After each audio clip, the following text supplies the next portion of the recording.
Shalom Bapak Ibu dan Saudara, bertemu kembali dalam Efrata Devotion. Kita telah berada di penghujung tahun. Beberapa hari lagi kita akan meninggalkan tahun 2022 dan memasuki tahun yang baru.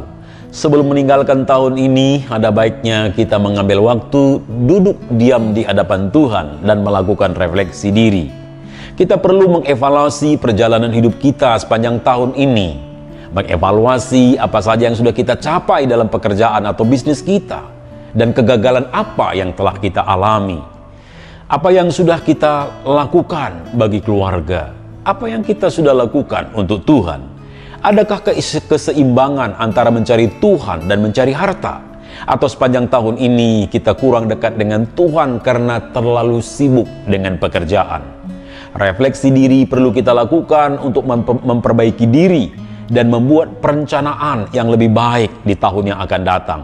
Refleksi ini juga kita perlu lakukan untuk kita menghitung berkat-berkat yang Tuhan telah curahkan bagi kita sepanjang tahun. Mungkin kita banyak menghadapi kesulitan, belum mencapai semua yang kita harapkan, tapi pemeliharaan Tuhan ada bagi kita. Kita perlu mengikuti langkah pemazmur yang berkata, "Aku hendak mengingat perbuatan-perbuatan Tuhan, ya, aku hendak mengingat keajaiban-keajaiban-Mu dari zaman purbakala." Mari kita ingat perbuatan Tuhan dalam perjalanan hidup kita.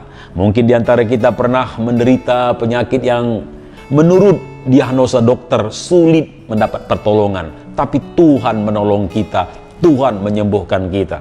Yang lain mungkin mengalami pergolakan ekonomi yang sulit, sepertinya sulit untuk bangkit. Tapi di sana Tuhan memberi pertolongan. Mungkin ada perbuatan Tuhan yang lain yang telah kita alami. Mari ingat perbuatan-perbuatan Tuhan dalam hidup kita dan mulai mensyukurinya satu demi satu.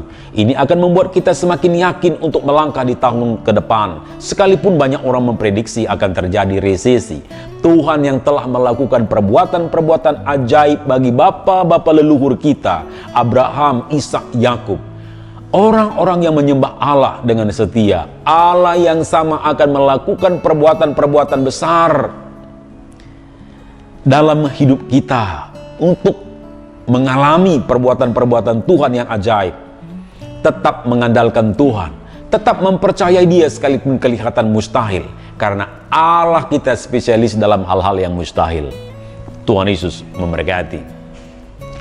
Bapa di surga, tolonglah kami supaya kami mengambil waktu duduk di hadirat Tuhan, berdiam diri dan merefleksi diri, menghitung kebaikan perbuatan Tuhan dalam kehidupan kami, menghitung berkat-berkat Tuhan, dan biarlah kami juga mengevaluasi diri kami, bagaimana perjalanan hidup kami sepanjang tahun ini. Jikalau kami kurang dekat kepada Tuhan, kami kurang sungguh mengikut Tuhan dan melayani Tuhan, dan biarlah di tahun yang akan datang kami membuat satu resolusi dalam hidup kami semakin setia kepada Tuhan, semakin mengandalkan Tuhan dalam kehidupan kami. Berkati anak-Mu yang mendengar Efrata Devotion ini. Tuhan tolong dan Tuhan topang dia. Dalam nama Tuhan Yesus kami berdoa. Amin.